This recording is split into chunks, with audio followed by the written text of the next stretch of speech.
Hey guys! Welcome to That Florida Feeling. That was my husband doing my intro. Shout out to him for getting on the podcast for a second. I hope you guys have had a great week. I know I have. It's been a much better week than last week. I also hope that Fred didn't affect too many of you guys. I know hurricanes are never fun and we're still in that season, so definitely stay up to date and stay prepared. I try to give you guys updates when I can on Instagram when I find them. So hopefully that helps y'all out too. Thanks for coming back for another week and sticking with me through last week. It was a bit of a rough week. I hope you guys enjoyed hearing some of my favorite things. And since it wasn't the worst episode, hopefully, maybe we'll do that again sometime way in the future. Thank you so much to That Motherly Feeling podcast for the review and the kind words. If you've not checked out That Motherly Feeling, it's an amazing podcast about being a new mom and parenthood. It's one of my friends, Mary Kay. It's her podcast. It's also an Anchor podcast, so you can find it on Anchor, Spotify, and Apple. She does some amazing tips, and she's got some great things to say about parenthood and stuff you can definitely relate to if you've been a parent or you are a new parent. So definitely check it out. Don't forget to leave the reviews on Apple so that more people can see the podcast. Don't forget to tell your friends about the podcast. And thank you so much to all of you who share and interact on the Facebook and Instagram post, even though you guys on Twitter, you're getting up there, so thank you for that. I really appreciate all the love you've given me lately. It's been pretty overwhelming, and it's still amazing to me that you guys want to hear about Florida, so thank you so much. Quick shout out to Ree, Jamie, Mary Kay, Matthew, just a couple of the people. Desmond, he's been an awesome one lately. Florida Men on Florida Man, they've been super helpful with this podcast, so thank you guys. Just want to give a quick shout out and say I really appreciate it. Thank you for the episode ideas. Thank you for the favorites about Florida, about the Florida stories that are going to make an appearance in the future. I'll also shout out to Bones and Brunch Podcast. They've been super nice. Just wanted to say thank you to everybody. I don't know if I get to say that enough, so I wanted to take a second to do that. So, if you went on to That Florida Feeling Instagram and you answered the question of the week, because we're going to do questions of the week, you probably have an idea for the topic this week, and it's the Everglades. By the way, shout out to Ree for this topic. Thank you so much. I would never have thought of that. I'm also surprised that most of us have never been to the Everglades because it's something that Florida's really known for, and it's kind of a tourist thing. But I think after this podcast, you're going to find that you've been to the Everglades and you probably didn't realize it.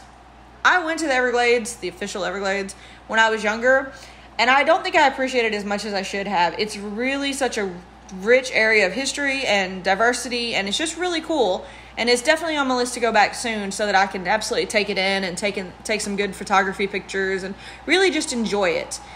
And the Everglades do have a rich history that you don't realize, and it's filled with restoration, survival, tourist, and tragedy. But it's a main place for the love of the outdoors and the survival of the native Florida plants and animals, and we're going to talk about that soon. So what do you think of when you think of the Everglades? You think of alligators, the swamps, airboats, the dreaded Florida swamp ape. Yes, he's going to make another appearance. But all those are actually pretty accurate if you think about those for the Everglades.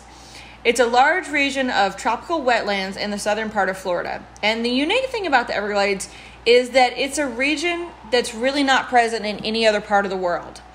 And that's one of the main reasons that it is such a national treasure and even a U.S. national park. So where is the Everglades? Well, they actually began near Orlando with the Kissimmee River that flows south into Lake Okeechobee. And in the wet season, this can form a slow-moving river that is 60 miles wide and 100 miles long that ends up flowing continually south over a limestone shelf into the Florida Bay at the southern end of the state. So the Everglades is actually a pretty wide area. And they have a large range of weather patterns that can go from extreme flooding to absolutely drought in the dry season. So you probably have been to the Everglades and just didn't realize it. And of course, the Everglades have shrunk over time due to nature, fires, and of course, building. Because, got to get all that property. But the Everglades have a history of human habitation in the very southern part of the Florida Peninsula that dates back quite a few years, in fact, about 15,000. And the region was dominated by the Calusa and, I'm not going to say this right, Tequesta tribes that were here long before the Europeans tried to colonize Florida. Now, the Seminole Wars also forced the Seminoles, which are mostly Creek people who had been warring to the north and ended up joining other tribes, to create a new culture in the South Florida, in the Florida Everglades, after being driven out of the north part of Florida. And the Seminoles adapted really well to the area, especially after the Seminole War, and that's how they were able to resist being removed by the U.S. Army in later years. So go Seminoles. But that really also helped shape a lot of the Everglades, especially with the culture and the people. And of course, migrants came to the area, and they really continued to move into the area pretty close to the 1800s. And actually, they even proposed draining the Everglades so that they could do crops and other kind of agriculture. So they proposed canals for the drainage, and they were actually proposed in 1840. But of course, the way things happened, they didn't actually happen until the 1880s. And they actually thought that the canals were great, and they continued to construct them into the early 1900s. And this is actually kind of what spurred South Florida's development, tourism, and economy through that time. Now, the project gained so much speed that it even morphed into the 1947 Central and Southern Florida Flood Control Project that is built over 1,400 miles of canals, levees, and water control devices. And if you live in South Florida, then you understand that these are definitely things that you need, especially during the wet season. This work, though, actually helped to develop and grow the Miami area, and they even used some of the water from the Everglades to be diverted into the city. Now, the development even saw some of the Everglade land turn into farmland, which is what the migrants wanted to begin with. They definitely were trying to grow sugarcane, which actually grows really well in this area. And it became a place to grow other crops as well. And the actual development of the area of and around the Everglades means that close to 50% of the original Everglades has actually been developed into the urban or agriculture areas that you know today. Now, that's a lot of the Everglades. That's half of what it was originally. So, of course, this caught the eye of some people, and the development of the Everglades did lead to some issues, and it even gained attention for the degradation of the ecosystem, since it is the only kind in the world, in the 1970s. Now, UNESCO actually designated the Everglades as a wetland area of global importance, and it really is. And we're going to talk about it later, but there are so many different species of birds and animals that you don't find in a lot of other places that if the Everglades disappear, then so do so many of these species. So it's definitely something that is good to protect. Now, the designation means that large projects of development within a certain radius in the area have also been blocked, and anything deemed to severely damage the Everglades is not going to happen. They definitely want to protect the South Florida ecosystem. Now, the Everglades got an increased attention and even had a restoration of its own started in the 1980s. If you guys hear a bag rustling, I'm sorry. My cat is next to me, and he is just doing his best to be a cat. So I apologize, guys. The removal of certain canals in the Everglades and the water quality of Lake Okeechobee, which did go down, and the diminishing quality of life in South Florida and some other issues have actually led to a comprehensive Everglades restoration plan, which started in the 2000s, and it was approved by Congress so that they could combat these problems and continue to preserve the Everglades as we have them today. All right, so that might have been the boring part, but now that you know a little bit about the Everglades, let's talk about how it got its name, because the Everglades, it's not something, you just come up with. So the first written record of the Everglades was on a Spanish map. And by the way, the people who put this on the map had never even seen the land. They just were like, oh, this is an area. Here it is. And they named the unknown region between the Gulf of Mexico and the Atlantic Ocean, so think the southern part of Florida, that whole area. They named it, and forgive me, my Spanish is not the greatest, Laguna del Espiritu Santo, or the Lake of the Holy Spirit. That is a big lake. Okay. Now, the area on the map stayed like that for decades because no explorers actually set foot in the area. The British explorer John Gerard de Brom called the area the Everglades in 1773, which is kind of closer to the name we have today. But the actual name Everglades first appeared on the map in 1823, but it was spelled as two different words up until 1850. The Seminoles, who were home to the area, called it Pahokee, which means grassy water, and it was known as Pahioke, and yes, that's got hyphens in it, on the U.S. military maps from 1839 until the Second Seminole War. So that's really how the name came about. Now, a determination was made in 2007 that the area was more commonly called the Glades, and that made up the interior area and southernmost Gulf Coast of South Florida, and that really corresponds to the Everglades itself. And it's also one of the most sparsely populated areas in Florida. And I can attest to that. There is not a lot down there. There are some really cool, charming cities that we're going to talk about that are down there, but for the most part, the Everglades is pretty much a preserve. You really can't build in it because they've protected it. So it kind of just gets to do its own thing most of the days, which is probably actually what's helped it to be preserved and protected for as long as it has. So the area of South Florida, combined with the warm, wet, humid, and subtropical conditions, means that it's well suited for a large marshland ecosystem. Plus, you've got the combined layers of permeable limestone that's actually underneath Florida, and that created a water-bearing rock and certain types of soil. And all this affects everything, and all this makes up what is known as the Everglades. So if you just thought the Everglades were a swampland, you're not wrong, but you're not right, because there's so much more that goes into it. So we're going to go way, way back in the history of Florida, and I mean way back. Florida has actually been thought to be covered completely with salt water at least 7 times since the beginning of the earth. And that's actually what has helped to contribute to its unusual landscape and geology. Of course, the fluctuating sea levels help to create a permeable limestone, and that just basically means that permeable is the type that water is allowed to seep through it. And in creating this permeable limestone, because of all the salt water, it actually created the Florida aquifer. And if you've heard of the Florida aquifer, it's well known. It's part of the reason we have a lot of sinkholes and lakes, and it's also a huge fresh water source for northern Florida. Now, the aquifer itself actually lies beneath thousands of feet of impermeable settlement rock that is from the Lake Okeechobee and extends down to the tip of Florida. Now, the southern part of Florida is actually made up of 5 different formations.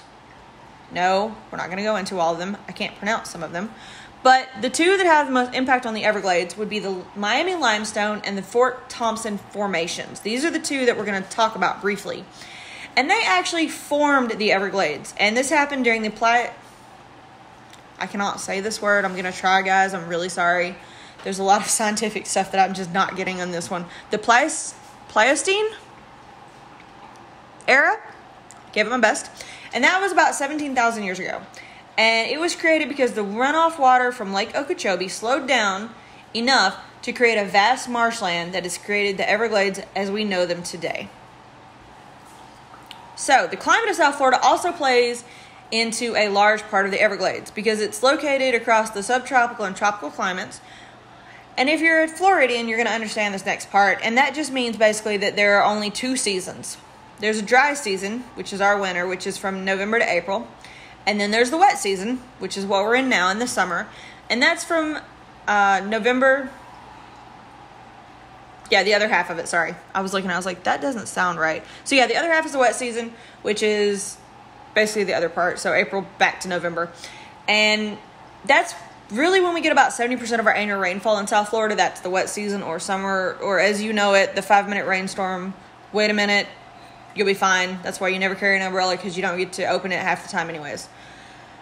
So, the dry season doesn't see much rainfall, and that's really when Florida has its lower dew points and lower humidity, and that's really our winter. So instead of having 100% humidity, we get down to 50% a couple days, not very many. My hair is super happy for those days. I don't know about you guys. But the dry season is really when the Everglades flourish as well. But it also can be severe.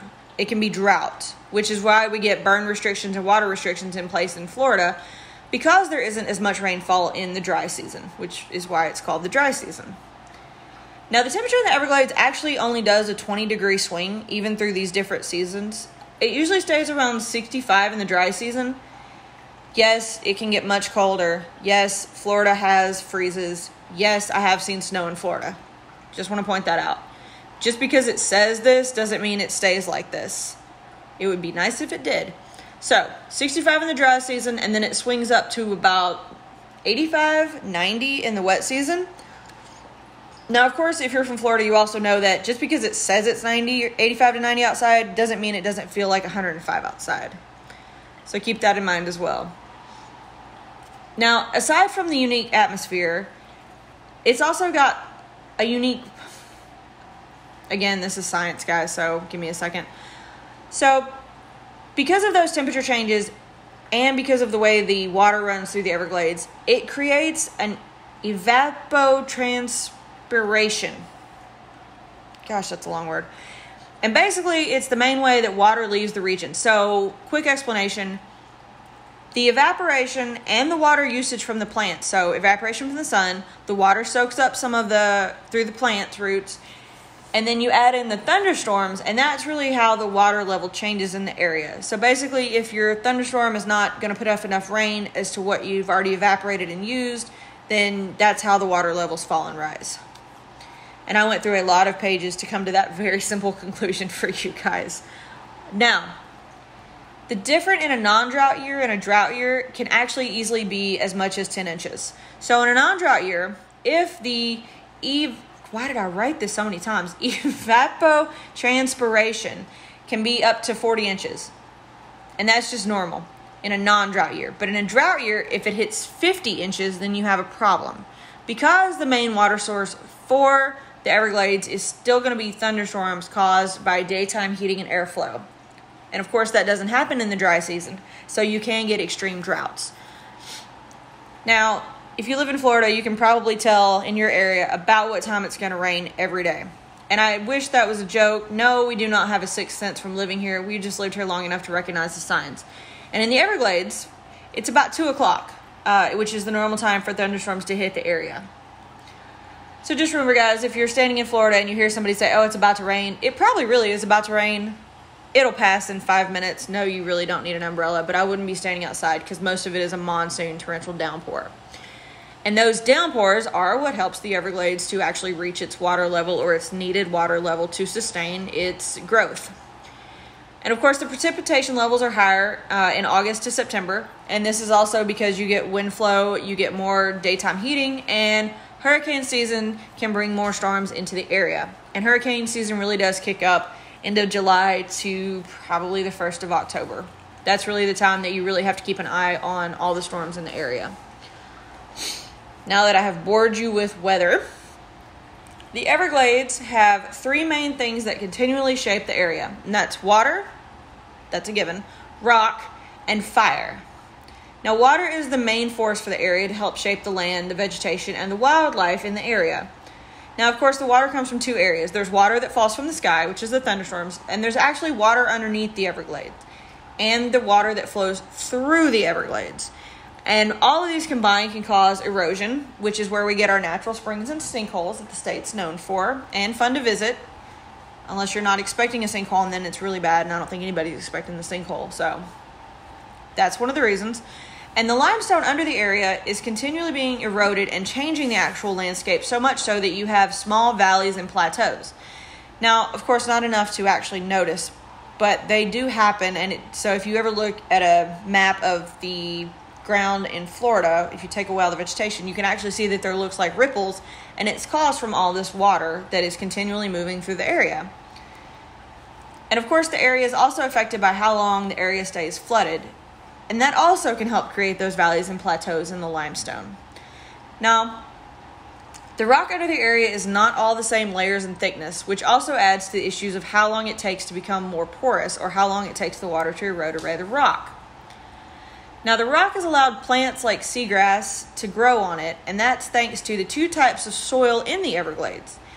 And that's peat, which is basically layers of decayed vegetation or organic matter, so think peat moss, peat bog, kind of the same thing. And then there's marl, which is a carbonate-rich mud that's made up of clay or silt. And both of those put together, that's where you get the rich soil that will grow a lot of plants in the area. And of course, the layers that stayed under salt water tend to have more layers built up on top of the rock to get this kind of soil. Now, of course, the last thing we said that really shapes the Everglades is fire. And fire is actually the most important for the natural maintenance of the area. The majority of the fires in the area are caused naturally by lightning strikes from the storms in the wet season. And it actually helps to foster plant growth since seagrass will burn above the water, but it will not burn its roots below the water. So it helps to clear out the dead part, the large brushes, and the trees. And since the roots of the seagrass aren't hurt from burning, it'll regrow eventually. And of course, the fire also releases nutrients from decaying plant matter to help continue and foster and speed up growth in the area. Now, fires in the dry season are so much worse. And I'm sure you've heard that, South Florida, you've heard of the fires in South Florida at times. And that's really more in the dry season. And that's because these fires don't have standing water to stop them. And they feed off of peat. Peat is one of the things that burns quickly and continuously. And it will destroy the root of a system of plants because there's not standing water. Now, of course, the fires are usually contained by an existing water system that flows through it, so the rivers and the canals, or a rainstorm if you get lucky. But fires are also why, if you've ever seen the Everglades, they have a black muck that covers certain regions. That's where a fire has gone through in the area and basically cleaned itself out. So these are important, but this does not mean that you need to go set one and help the Everglades. The Everglades can take care of itself if we just leave it alone. But those are the three main things that actually have shaped the Everglades to become what it is today. Now, the fun part, plants and animals. Everglades is home to one of the most diverse ecosystems in the area, actually really on the earth. And the area is both home to temperate North American flora, which is probably stuff you've seen north of Florida, and then of course tropical Caribbean flora, which you see in South Florida. They all grow in the same region because the conditions of the region provide optimal growing, and it helps to foster this lush growth, and it's actually a quicker growth cycle for the plants. The Everglades also serve as an important habitat for a number of protected species. The area is actually home to 9 different ecosystems. Yes, that is 9 ecosystems all living together harmoniously, growing, fostering, and caring for things that move through it. So that's pretty cool on itself. Hydrologic just means the time the area is flooded. The hydrologic patterns also add to this, and they continue to shape the landscape. And due to the flat topography, that's actually what helps to create these different areas, as well as the different types of growth. Now, the soil we talked about earlier, the peat and the marl, they also add to this vegetation pattern because certain things grow in different areas better than others. And of course, sadly, human interactions have also over the years shaped and changed the vegetation of the Everglades. Now, of course, because of human interaction and because we did use up 50% of the original Everglades, this is why the Everglades became a national park in 1947, and that has really helped to preserve the land and the plants and the animals of this region that have not gone extinct. Now, the founding of the park, though, almost came a little late because due to human interaction, the plants had already changed and certain native plants were already disappearing to be replaced by what's called the exotic plants or non-native plants. And these plants were more used for the landscaping and nursery trade. And so I'm sure you've seen most of them today. Now, native plants do still remain in the Everglades. And thanks to nature, sunshine, and the rain, they're going to stay and they're going to continue to grow. The Everglades is actually home to the largest remaining standing pine rockland forest. And if you've ever been to Florida, if you Google pine rockland, you're gonna know it. You've seen them. I've seen them all the way up to Jacksonville. It's one of the taller trees. It doesn't have a lot of branches, but it's kind of up at the top. They stand really tall and thin, and they're really pretty. But the largest remaining forest of them is in the Everglades. And there's many more plants that we're going to discuss here in a second, thanks to this wonderful ecosystem and preservation, and I'm sure that you've actually heard of some of them. Now, bromeliads and, why did I put words I can't say? If a certain type of orchid, I can't say that, I'm sorry guys, are just 2 native species into the area, as well as over 750 other native seed-bearing plants that call the Everglades home. Now, the park has a total of 164 plant species that have been listed by the state of Florida, and it includes 47 as threatened, 113 as endangered, and 4 as commonly exploited. So if you do the math, and I didn't do the math, I just thank you, Wikipedia. Basically, 22.5% of the plants in the Everglades is native and is very important to the state. So that's almost a third. Now, 2 of the species are even federally listed, with 1 being endangered and 1 being threatened. And 5 more could be added to the list soon. But of course, the numbers continuously change, and there's about 66 species that are native to the park that are considered critically impaired in South Florida. And among those, there include certain grasses, sedges, ferns, orchids, shrubs, trees, and certain vines. Now, the park is home to a lot of different types of plants, such as bromeliads, succulents or cacti, grasses, lichens, algae, orchids, beautiful wildflowers, trees, And then, of course, the non-native problem plants that we'll talk about as well. Now, if you heard me say lictins and you're not really sure what it is, don't feel bad. The National Park Service has a whole page on lictins in the Everglades, so that's where I got most of this info, and I had no idea, and you've seen these everywhere, and as soon as I talk about them, you're going to know exactly what I'm talking about. So the Everglades is actually home to the Marjorie Stoneman Douglas Wilderness, and that's 86% of the park, so that's a good majority of the park. The wilderness area is also the largest home to lictins outside of the Rocky Mountains, and it's the only one in the subtropical wilderness of the U.S., so it's a very important place. So what are lictins? Lictins exist in every terrestrial habitat in the Everglades and on all substrates, such as tree barks, roots, leaves, and soil. And lictins are more present where the more trees are, or tree islands, or cypress domes. Those are the best place to see and to discover the lictins. Lictins. I'm saying lictins. Now, if you're still asking what they are, don't worry. I really did not understand what it was until I read this. And they're actually a composite of fungi and a type of algae.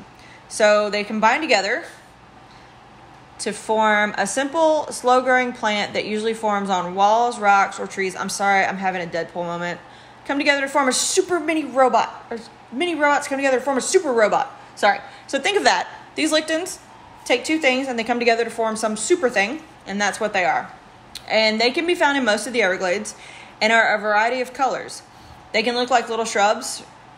Some resemble Spanish moss or appear as line dots or smudges on the surface. So you've probably seen these, even in your area. The colors can range from red, yellow, green, gray, and white. And they can cover small or large areas. They can either be crusty, leafy, shrubby, or scale-like. Now the critose-like lichen, or crust-like, crusty, are the most common form in the Everglades. And if you look it up, it really does look like mossy spots on trees. So if you've ever seen like a green spot on a tree and you're walking and it looks like moss, it actually could be a lictin. And the park has actually started to identify these. And as of 2014, they had identified over 550 species. So I'm sure there's much more since then. And they are very important to the park, and they're something often overlooked due to their appearance. So, learned something new today. The Everglades are also home to things that you've seen in other parts of Florida, like sawgrass, tropical hardwood hammock, pine rockland, cypress, and of course mangroves. And they all exist in this park, and they all serve their purpose. And the park is actually where you can take in nature in South Florida and actually see these types of beautiful, normal, or even scary-looking plants. But of course, that's not all that's home to the park. Unfortunately, there are some problem plants or non-native species. And the problem plants have actually posed the most problem because they do threaten the native plants in the park to take over or to eradicate them. They are known as exotic, and most of them do grow very quickly.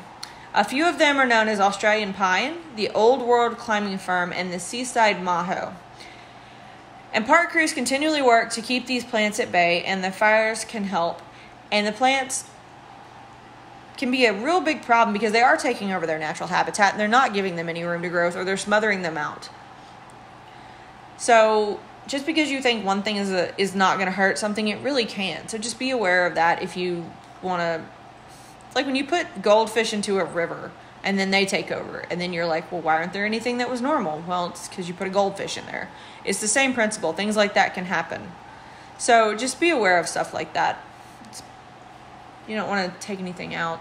Oh, and fun fact, mangroves actually help against the hurricanes. They actually help stop the flood on the into inland on the hurricanes. I didn't know that. I thought that was really cool. I think now we all need to have mangrove swamps just to stop the flooding.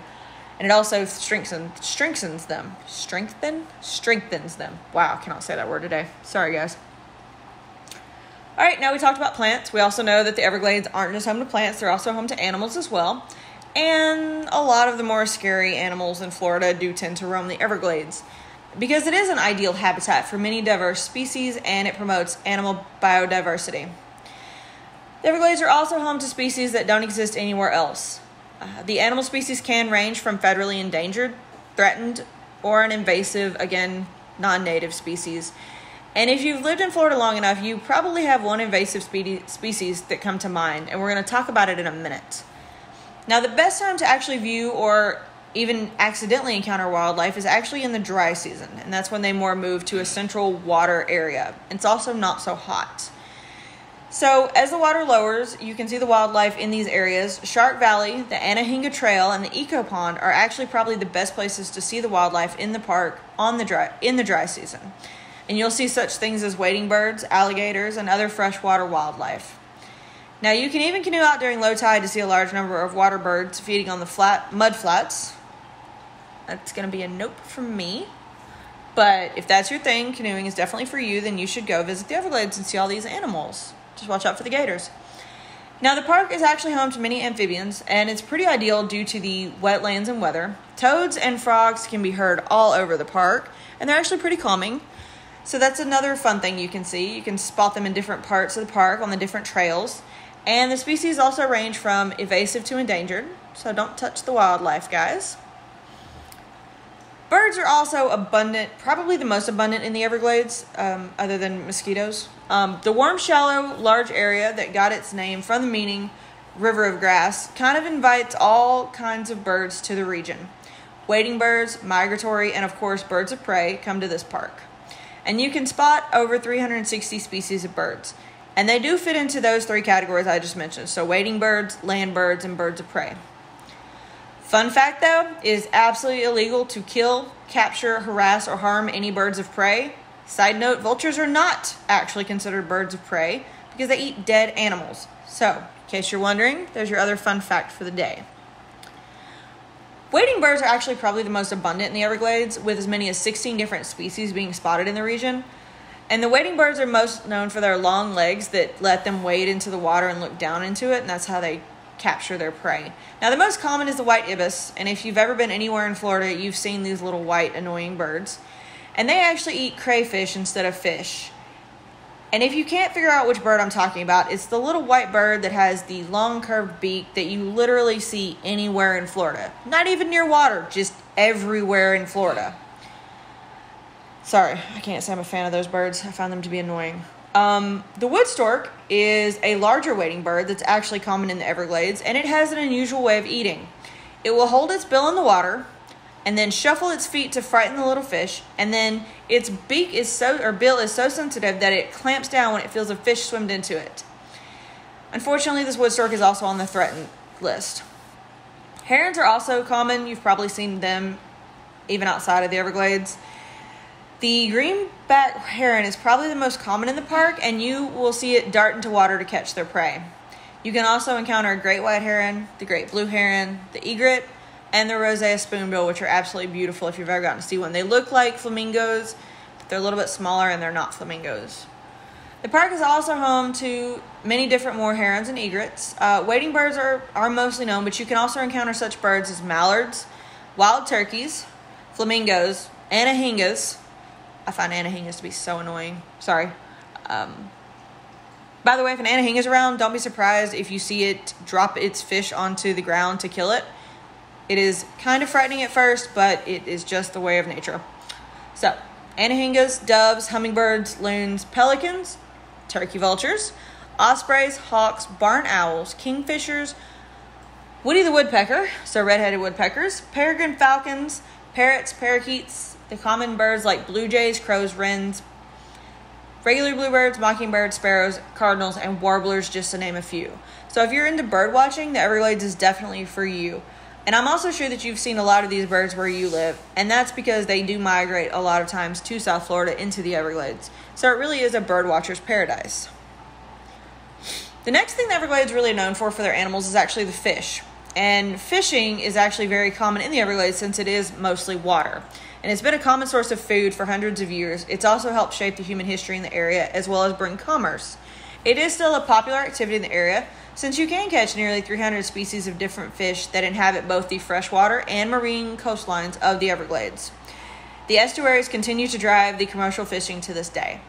Now you can fish in the park in either both salt or freshwater, and since 1/3 of the park is covered in saltwater, you probably have a better shot with the freshwater, but to each his own. And it is so popular as long as you come prepared and know that some fish in the Everglades contain high levels of mercury. I did not realize this, but apparently there are high levels of mercury in certain fish in the Everglades, apparently south of Main Park Road. They actually even had a whole thing on their park's website saying you shouldn't eat this. So I don't know if I would even eat any fish out of the Everglades now. But if you're into fishing, they have lots of different areas. As long as you're licensed, bring your own bait, and follow the rules, it's probably a fisherman's paradise. You can even find certain things like blue crabs, stone crabs, and shrimp in the park. So it really just depends on what you want to look for. Now, of course, plants aren't the only ones who have invasive species that are taking over. The water systems are dealing with their own problems as well. There are now over 250 different types of non-invasive species that are taking over the waterways. That can include mussels, fish, and kelp, and they're becoming a problem. So again, this is not a good place to rehome your goldfish. Now, I don't know a lot of people that are insect lovers, but if this is your thing, then this next part's for you. It's a great place for insect lovers. Aside from its swarms of mosquitoes and flies, there's actually a lot more. The park is actually home to a lot of small creatures like butterflies. There's apparently a lot of different kinds of butterflies that call the park home and are fun to watch. Now, they don't have an official count of how many insects live in the Everglades. That does not surprise me, but there are a lot of different species. This also includes arachnids, centipedes, millipedes, and many other different species. Those are just the most popular. So, don't be surprised if you run across a spider, a scorpion, a tick, or any other type of invertebrate that may, or if you're like me, may not ruin your day. I am not an insect fan. There's a lot more info, but it's different. It's more specific to the different types of insects. I didn't know how many of you guys were insect fans, so if you want to look it up, there is a website for the National Park for the Everglades, and they actually have an entire section on such creepy crawlies. So if that's your thing, check it out. Now, of course, there are bigger animals that call the Everglades home, such as mammals, and they are just the cutest, and I'll tell you why in a minute. And there is actually 40 plus species of mammals that call the park home and are usually seen in the drier habitats such as the forest and the fields. There's the normal that you expect to see, such as deer, rabbits, and bobcats, and they're also the most common. The marsh rabbit is the most common rabbit of the Everglades, and it has even been known to be seen swimming through the rivers and lakes as it adapts to the wet worlds of the Everglades. Raccoons and possums are also common in the park, as they are omnivores and have varying diets that can include turtle eggs and small marine animals. They are happy to make this place their home. Fun fact, the possum is also the only marsupial home that calls the park home. Now, of course, you may also spot gray foxes near the hammocks, and they are known to climb trees, especially leaning trees, so don't be surprised if you look up and see a little face looking back down at you. River otters also have been seen enjoying the park, especially using the springs near the Anahinga Trail. They're often called the playboys of the glades and have been known to feed on baby gators. Side note, if you ever see a river otter in the wild, do not be surprised. They are not what you were expecting. They are not the cute, furry little face things that you've seen in the zoo. They can be massive, and they will take you by surprise. I have seen some, actually saw some on Disney property one time, and I had no idea what I was looking for or at. So if you are lucky enough to see one in the wild, it may surprise you at first, but they're actually really cool. They are fun to watch, play, frolic with each other, dive in the waters and the rivers. They're actually really fun to watch. Just don't be surprised if it's not what you were expecting. Now, if you continue through the park, you may even be lucky enough to spot a manatee in the waterways of the Everglades. That's actually pretty cool on its own, since they're super endangered.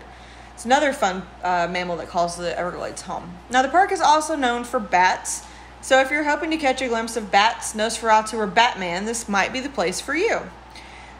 The park is also home to much larger and dangerous wildlife, such as the Florida panther. No, I don't mean the hockey team. Black bears, bobcats, domesticated dogs and cats, and pigs. So be careful. Do not say, "Here, kitty, kitty," and try to pet it. It will not end well for you.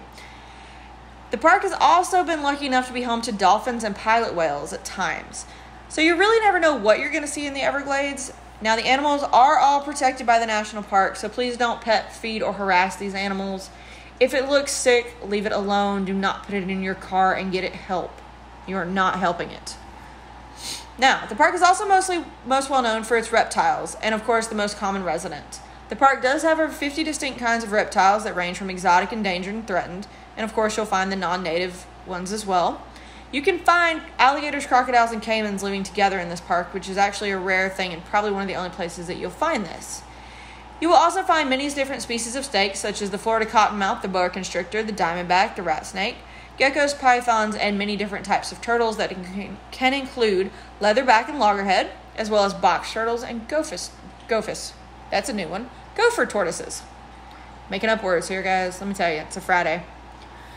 So, the park is a wonderful place to spot wildlife in Florida, but you also will spot things that don't quite belong here, and those are the invasive. And these are the ones that I was talking about at the beginning of the animal part. The feral swine, Burmese pythons, red imported fire ants, and American bullfrogs all pose a threat to our beloved Florida wildlife in the Everglades. The biggest problem is the pythons. The Burmese pythons alone are such a huge problem for the native mammals and reptiles and the land in general. They are known to disrupt by preying on native species and taking away food and resources from these species.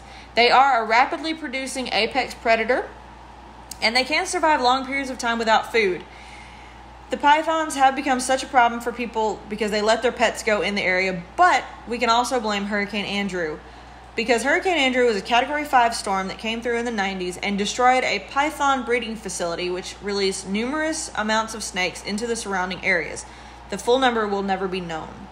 Now, python hunting and trapping are a popular way in Florida to help control the population. And I'm sure if you've ever been to Florida and you've watched the news, because it's at least once, probably 1 to 2 weeks, you'll hear, oh, another python was caught in the Everglades. And as of July 2020, Florida announced that they had removed their 5,000th python from the Everglades. 5,000. And there are so many more, guys. So if you think something's harmless, doesn't always mean it's as harmless as you think. Now, the Everglades has a few different ways to view animals, and if you get there in person, you can go in person, or they actually have a really cool trail webcam on the Everglades National Parks website, and it's a trail cam for the Anahinga Trail. So it's something fun to check out if you like the Everglades, or if you want to get interested in the Everglades, or if you just want to see the Everglades but can't get there right now. I checked it out. It's actually really cool. You can see some little animals walking by. I'm sure that there are better times than others. Maybe if you check it at dawn and at dusk, I'm sure that the more crepuscular animals will be walking around, such as cats or things like that. So definitely check that out if you're interested in the Everglades and just can't get there right now. Now, the website also had a pretty cool thing called Wildlife Viewing Ethics, and I've never seen any other website do this. And it's super helpful to Floridians because of how much wildlife we have in the state, even outside of the Everglades, or if you're just going to any park and dealing with wildlife. So I picked out a couple that I thought were really good, and I wanted to share them with you. So first, give wildlife space. Don't walk up to it and take a picture. Just don't. That's how you end up on the news for all the bad reasons. Secondly, you've got to recognize signs of alarm. Agitated movements, pacing, heightened muscle tension, staring, and loud vocalizations. So if you've ever been around a cat that didn't want to be petted and it got all up on its haunches and its fur all stuck out and it started making weird noises, it's the same principle. It's warning you. So remember these signs, and if you see any of these, leave the area. The third one, do not feed. Do not feed the wildlife for so many reasons. They will get used to it. They will expect it. They will harm people who don't have food thinking that it's the same thing. You might feed them something that they're not allowed to have that can harm them. Just do not feed them. I don't care if they look hungry. They will be fine. Leave orphaned and sick animals alone. They're probably not alone. There's probably a parent that was moving them or can't get back to them because they're more scared of you and they don't want you to hurt their baby. So leave them alone. They're not what you think. And the last one, which I think is the most important, is tread lightly. This is their home, not yours. You will leave and go to your house, and they will still be there dealing with whatever you did to them or to that area. So please tread lightly, guys. Please be respectful. Do not leave trash. Do not hurt the animals. Just don't. Don't take anything. Don't leave anything. Just take your pictures, view your sites, and move on. The animals will appreciate that. Now, the Everglades are a great place to view wildlife and plants, and this has actually led to tourism coming from the park and the area itself. You can actually visit the Everglades National Park, which is most of what I've been talking about, but there's also different parks in other parts of the Everglades that are a little bit further north or to the other side of the state that can also give you a glimpse into the Everglades. For instance, there's Corkscrew Swamp, which is one park, and it's actually the largest standing old-growth cypress trees on the planet. They measure over 135 feet high and 40 feet in circumference. So that's pretty cool if you're into nature. That's a good place to see the Everglades. Big Cypress National Preserve is probably one of the most well-known as well, and it's another place especially to view alligators. It is 720,000 acres of wilderness and wildlife, and it's got some of the best views for the alligators. There's a 25-mile loop road that leads you directly into the Everglades and right up to the gators. So if that's something that you've always wanted to see, that's definitely the place you should check out. And it is on the west side of the state. So I want to say it's southeast of Sarasota and kind of towards Venice. But it's really a cool place. You should definitely check it out. They've got amazing wildlife, and you definitely see an alligator there. The other part of the one that I'm going to talk about that you can actually see in the Everglades has got some cool animal viewings as well, and that's Fakahatchee, sorry if I said that wrong, Strand Preserve State Park. And that's another park that takes you to a different kind of Florida animal, such as the panthers and the bears that also live in the Everglades. Now, you can find many other ways to explore the Everglades if you're not a nature lover, an animal lover. You can also visit the few and small towns that line the Everglades. Okeechobee, Florida, and Florida City are two small towns that have everything you need to see and bring you right to the doorstep of the Everglades. Now, Okeechobee is home to Joni's Blue Crab Cafe that sits off the Tamiami Trail, and that'll take you right through the heart of the Everglades into South Florida. And if you look at a map of Florida, there's two trails. There's I-75, which is Alligator Alley, or US 41, which is the Tamiami Trail. Both take you from Naples to Miami or vice versa. And they take you right through the heart of the Everglades, and it shows you a little bit of the back roads through the swamp. Now, the little restaurant that I'm talking about is rustic, and it serves up some great local food while you soak in history. Joni has a really great backstory. She's been there for forever. She knows the history, she knows the area, and she's happy to tell people about it. So if you're interested, that's another place you can check out, and that's off the Tamiami Trail near Okeechobee. Now, the other one that I found was really cool it's called Robert Is Here, and it's another great place to stop in the Everglades, and it is described as the Disney World of fruit stands. And this fruit stand actually is in Florida City, which is closer to the actual entrance of the national park. The fruit stand is one of the most famous in Florida, and he serves fresh coconuts while selling local and exotic fruits, and you can find this place. It's actually really cool. I looked up on their website. They have a lot of amazing fruits that you don't get to find anywhere else. So definitely if you're towards the Everglades area, Florida City, South Miami, definitely check it out. It's a really cool stop, just something you didn't expect. And you can find so many more places along US 41 that take you through the middle of the Everglades or even on the edges of the Everglades. And this is really where you can find your great seafood, your beautiful sights, and airboat tours. And airboat tours is probably one of the best ways to see the Everglades. And I know that you can take them out of Florida City, and I know you can take them out of Okeechobee, and I'm sure there's a bunch of other towns in between. And the airboat tours are popular for the Everglades because they let you see the ecosystem without destroying it, because the airboat really just kind of glides over the top of it without really destroying anything. You can find most of these tours on the small towns that border the Everglades, or even some that take you from where they're at into the Everglades. And they can last from 30 minutes to an hour, and they let you hover over the natural grass without hurting anything.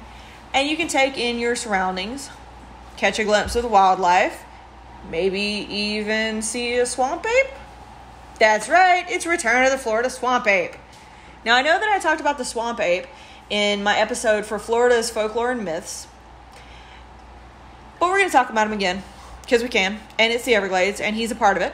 So, the swamp ape has been known as many other things, including a skunk ape or Florida's Bigfoot. The ape-like creature is said to inhabit the swamplands and forests of southeastern U.S., but mainly Florida. This is where most of the sightings are seen. The creature is similar to Bigfoot, stands about 6 feet tall with dark fur or hair covering the majority of its body. It's said to walk up on two legs and give off a horrible stench that passes through the area. So if you see a large hairy man, don't assume he's a swamp ape. Maybe that's just how it was made. So, sorry. That one's for you, Roger. Better listen to this episode. So, back to the swamp ape. The Seminoles have had the myth about this creature of a foul-smelling, large, powerful, secretive creature called the Esti Kopkaki, which basically translates into cannibal giant. And the reports have started in the 1818, or around about that time, near Apalachicola, which is actually northern Florida, when people were speaking of a man-sized monkey raiding their food supplies and chasing fishermen. Now, continue on later in the 1900s, and the sightings really started to pick up again in the 1960s to 1970s. 1957 is probably the most well-publicized, when a pair of hunters claimed that an ape invaded their camp. There was again a sighting in 1974 when a large, foul-smelling, dirty, hairy monkey ran into the neighborhoods in Dade County. There's also been sightings in the Big Cypress Natural Preserve, which also I mentioned is another good way to see Everglades, so maybe you'll see the swamp man. But of course, the most sightings actually came in 1997 when a passenger bus going through a preserve actually spotted a 7-foot-tall ape-like creature in the field. 30 to 40 people all reported the same thing. Thanks to these sightings, though, Florida has actually made it illegal to possess, harm, take, molest any humanoid animals. Sorry, they tried to pass a bill. That did not pass. But nonetheless, due to this, a bill was brought up because of it. Now, there is evidence out there, if you want to see it, of the Florida swamp man. We have photographs, audio, and footprints that exist of some kind of creature that tends to roam the swamps and forests of South Florida and the Everglades. The sightings do come as far as north as the Panhandle, but majority of them are in the Everglades and preserves. The eyewitness accounts are all the same size, color, smell, and an ape-like description being common. There actually is a video that surfaced in 2000 near Ochapee, Florida, which I mentioned a moment ago, that you can see an ape-like creature walking through a field. It's up to you whether you actually believe it, but since this is in the middle of the Everglades, somewhere between Naples and Miami, a little bit closer to Naples, on Alligator Alley, the best evidence to exist of the swamp ape is that video, and there's also a footprint that was cast from the Big Cypress Preserve. Now, of course, you can look these up and see them for yourself, and you can make your own determination as to whether or not you believe that Florida has its own Bigfoot. There are numerous sightings, and they all report the same things, including the smell. That's how he got the skunk ape. And people have tried to actually track it with the smell, and they just say that the creature is fast on 2 legs. Now, of course, this is going to be something that people are going to continue to look for continuously through these days. You can even take tours actually out of the Everglades to look for the fabled creature just for this creature, and that's out of Ochapee. They'll take you into the Everglades, and they'll help you to look just for the swamp ape. So if you're not interested in more of the wildlife, you can focus on the swamp ape. And the creature's existence has been denied by scientists and, of course, many people. But it is such a large area without a lot of visitors, there's no way that all the rangers can cover that land. So could it be hiding out there? That's really more what you want to think about it. It's always going to be a topic of conversation, and it's actually become part of a way of life for people in southern Florida. They've adopted it as an unofficial mascot. And you can take the tours, buy souvenirs, and hear stories from the locals about the sights, sounds, and unforgettable smells of the swamp ape. It's not likely to go away anytime soon. So, while the Everglade is a great place to look for plants and animals, you might find something you weren't expecting. Now, unfortunately, the Everglades is also a place of tragedy. It has not escaped that. There have been numerous fires that have actually hurt the area. The hurricanes have devastated the area, and there's even been a few plane crashes that have plagued the area. The Everglades have gone through numerous hurricanes over the years, some of the worst on record being Hurricane Andrew, Irma, Wilma, and Katrina. And these have all hit since the 1990s and have forever changed the landscape of the Everglades. Fires also continue to devastate the Everglades simply because humans are doing it. Not nature, not lightning strikes, but humans. Nature can take care of itself on its own, but humans can wreak havoc on it. In April of 2021, they saw 9 fires pop up throughout the Everglades started by human hands. We need to preserve this, not burn it down. And sadly, the Everglades have also been home to 3 notable plane crashes that add tragedy to the area. The Northwest Flight 705, which was in 1963, crashed after taking off from Miami in a thunderstorm.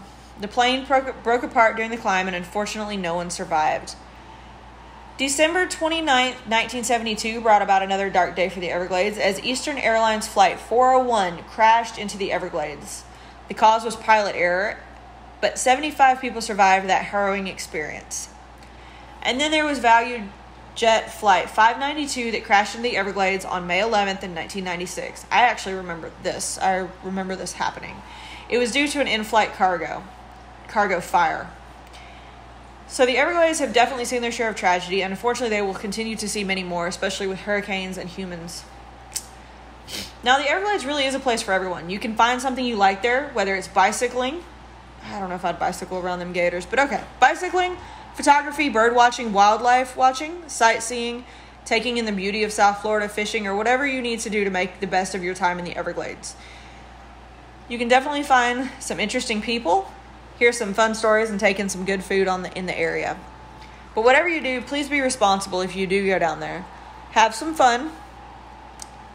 And do not be Florida man. All right? No. Being famous is one thing, but Florida man is infamous. This is not what you want. So the Florida man story from today is from 2018, and it was too good not to share. A Florida man broke into the alligator farm in St. Augustine while wearing Crocs and jumped into a pond full of crocodiles. Yeah. The cops found a pair of Crocs and shorts by the crocodile pond before following a bloody trail to find the man in the neighbor's yard. He was taken to the hospital, who then tried to escape through a retention pond and was stopped by barbed wire. I don't know if he was just trying to be one with nature. I'm kind of more surprised he survived his encounter with nature. But please, please, please leave the wildlife alone and do not become the next Florida man. We have enough of them. Don't add to it. All right, guys, this is probably one of my longest episodes ever. I hope I didn't bore you too much, that you learned something new or found a new place that you want to go in Florida. Thank you for listening. Don't forget to turn on your notifications so that you don't miss an episode. Don't forget to leave that 5-star review. I would appreciate it. As always, check out the new pictures, polls, and questions throughout the week on Instagram and Facebook. Hey guys, I would really like for you guys to use the hashtag #ThatFloridaFeeling on your Instagram pictures, because I would love to see where you're at in Florida, or even just your favorite parts of Florida. Something that everybody can kind of see and share, and we can find new places. All right, guys, I really appreciate it. Thank you so much for listening, and that's your daily dose of sunshine.